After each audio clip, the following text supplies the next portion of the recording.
नमस्कार, आप देख रहे हैं न्यूज़ 18 का डिजिटल प्लेटफॉर्म और मैं हूं आपके साथ शिवानी राज। बिहार में लगातार 2 दशकों से चले आ रहे नीतीश युग का आखिरकार अंत हो गया।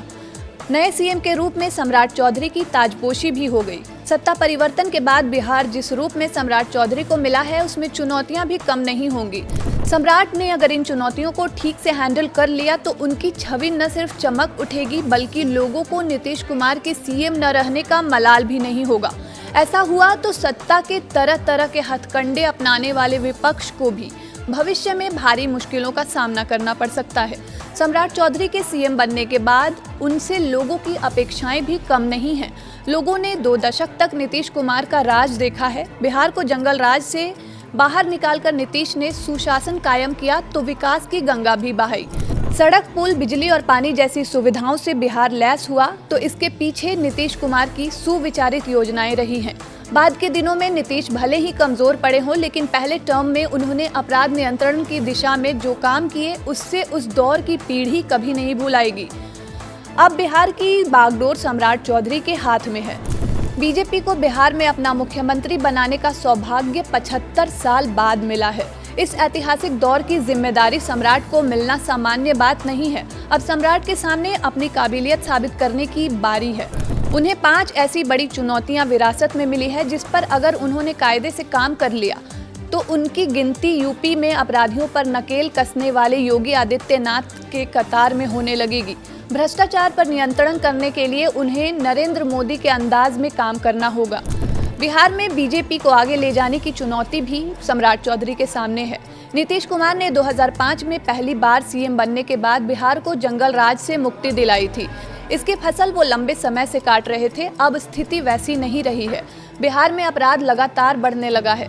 बढ़ते अपराध को विपक्ष लगातार मुद्दा बनाता रहा है। आरजेडी नेता तेजस्वी यादव ने इसे चुनावी मुद्दा बनाकर नीतीश कुमार सरकार की आलोचना की। अब भी वो अपराध के सवाल पर सरकार को कटघरे में खड़ा करने से नहीं चूकते। अपराधियों का मनोबल इतना बढ़ गया है कि पुलिस हमले आम हो गए हैं। नई सरकार के लिए अपराध नियंत्रण सबसे बड़ी चुनौती होगी।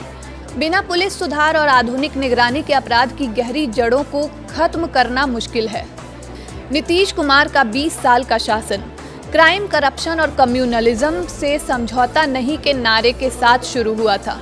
कम्युनलिज्म पर तो सरकार ने काबू पा लिया, लेकिन क्राइम और करप्शन उनके कार्यकाल में ही बेलगाम होने लगे।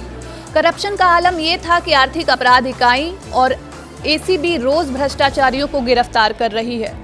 2025 में बिहार में रिकॉर्ड 122 भ्रष्टाचार के एफआईआर दर्ज हुए, जो लंबे समय के औसत से दोगुने हैं। इनमें 81% मामले रिश्वतखोरी के थे।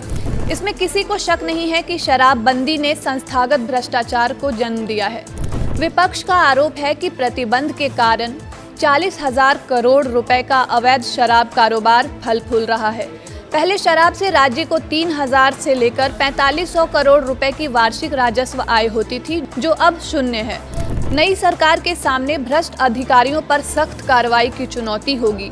बिना जोरदार प्रहार के विकास की योजनाएं भ्रष्टाचार की भेंट चढ़ती रहेंगी। इसके अलावा अफसरशाही पर नकेल कसना जरूरी है। इसके लिए नई सरकार के सामने बड़ी चुनौतियां भी आएंगी। सम्राट चौधरी के सामने पलायन रोकने की भी चुनौती रहेगी।